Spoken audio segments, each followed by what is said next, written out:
ముందుగా రాంభూపాల్ గారు మీరు చెప్పండి, మిగతా అంశాల్లోకి చర్చలోకి వెళ్ళడానికి ముందుగా ఈ ఫీల్డ్ అసిస్టెంట్ హత్య జరిగితే మరి పవన్ కళ్యాణ్ గారు అక్కడికి వెళ్ళాలి కదా, కడపలో వెళ్ళాడు, ఓకే ఏదో గొడవ జరిగింది, వాళ్ళు కొట్టుకున్నారో లేదా దాడి చేశారో ఏదన్నా కానీ, మరి ఆయనకి ఎట్లా వెళ్ళి మరి ఇప్పుడు ఎందుకు పట్టించుకోవట్లేదు, కనీసం సానుభూతి కూడా చెప్పారా? రాంభూపాల్ గారు మీ ప్రాంతమే కదా అక్కడ.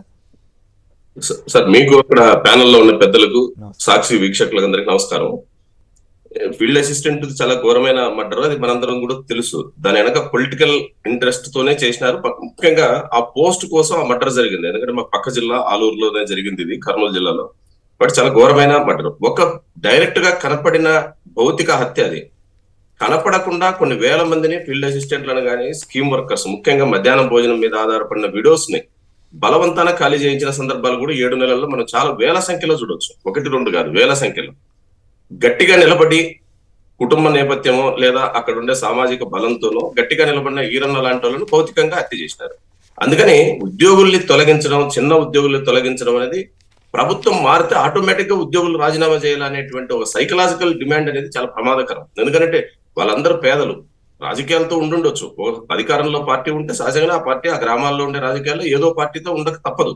ఉన్నంత మాత్రాన వాళ్ళ శత్రువులుగా భావించడం, వాళ్ళ ఉపాధిని దెబ్బతీసి శాశ్వతంగా వాళ్ళ పేదల్ని, ఇప్పుడు పెద్ద పెద్ద వాళ్ళందరూ బాగానే చేర్చుకుంటున్నారు కదా, పెద్ద వాళ్ళందరూ పెద్ద రాజకీయ పార్టీలో ఎవరికి చేరుకుంటున్నారు కదా. మరి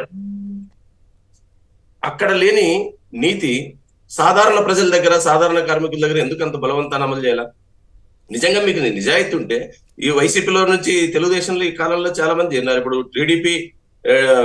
టీడీపీలో చేరడానికి ఇబ్బందిగా ఉండేటువంటి వాళ్ళు బీజేపీలో వయా మీడియాగా బీజేపీ జనసేనలో చేరుతున్నారు. నిన్న ధర్మవరంలో జరిగిన ఇన్సిడెంట్ మనం చూసాం. నేరుగా టీడీపీ బీజేపీ వాళ్ళే కొట్టుకుంటున్నారు. కారణం ఏమిటి? వైసీపీ వాళ్ళను బీజేపీలో చేర్చుకుంటున్నారండి, టీడీపీ వాళ్ళు బీజేపీ వాళ్ళ మీద దాడి. బీజేపీ వాళ్ళు మాకు స్వతంత్రత ఉంది, మేము చేర్చుకుంటాం, వాళ్ళు దాడి. అంటే మీరు రాజకీయాల్లో పెద్ద నాయకులు సర్దుబాటు అవుతారు, సాధారణమైనటువంటి ఫీల్డ్ అసిస్టెంట్లు, స్కీమ్ వర్కర్స్, పేదల్ని మాత్రం ఈ రకంగా భౌతికంగా హత్య చేయడం, ఉద్యోగాల నుంచి ఖాళీ చేయడం, ఆర్థికంగా దెబ్బతీయడం, ఇది సరైన విధానం కాదు.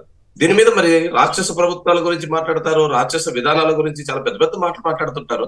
మరి ఇంత ఏరులై రక్తం పారుతుంటే మనుషుల్ని భౌతికంగా హత్య చేస్తే ఎందుకని పవన్ కళ్యాణ్ గారు కానీ, ముఖ్యమంత్రి కానీ, లేదా లోకేష్ బాబు గారు కానీ ఎవరు స్పందించరు?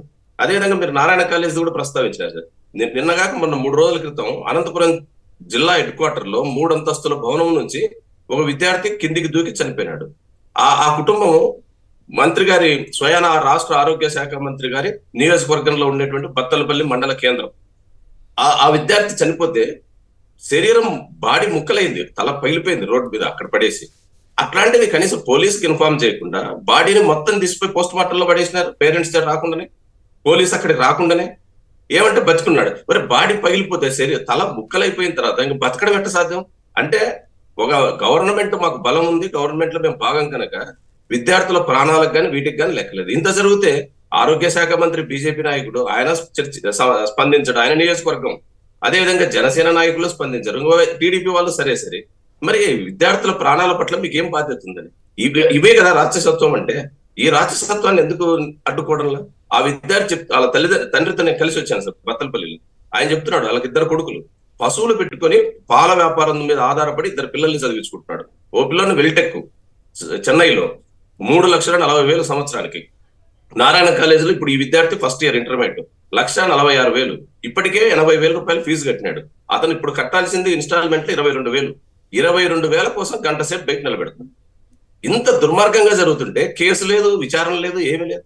తమ ఇష్టం వచ్చినట్టుగా విద్యార్థుల జీవితాలతో ఆడుకుంటారు. చిన్న సన్నకారు మంత్రి గారు కాబట్టి పవన్ కళ్యాణ్ గారు కూడా నోరు విప్పడు, ఆయనే మాట్లాడు. మరి ఆయన పక్కన మంత్రి కదా, ఏమయ్యా మీ నియోజకవర్గంలో ఇట్లా జరిగింది అనవచ్చు, లేదా స్వయాన నారాయణ గారిని అడగవచ్చు, మీ కాలేజీలో ఇంత ఘోరం జరుగుతుందని చెప్పి. ఆయన పాపం పట్టించడం మానేసినాడు. రైట్.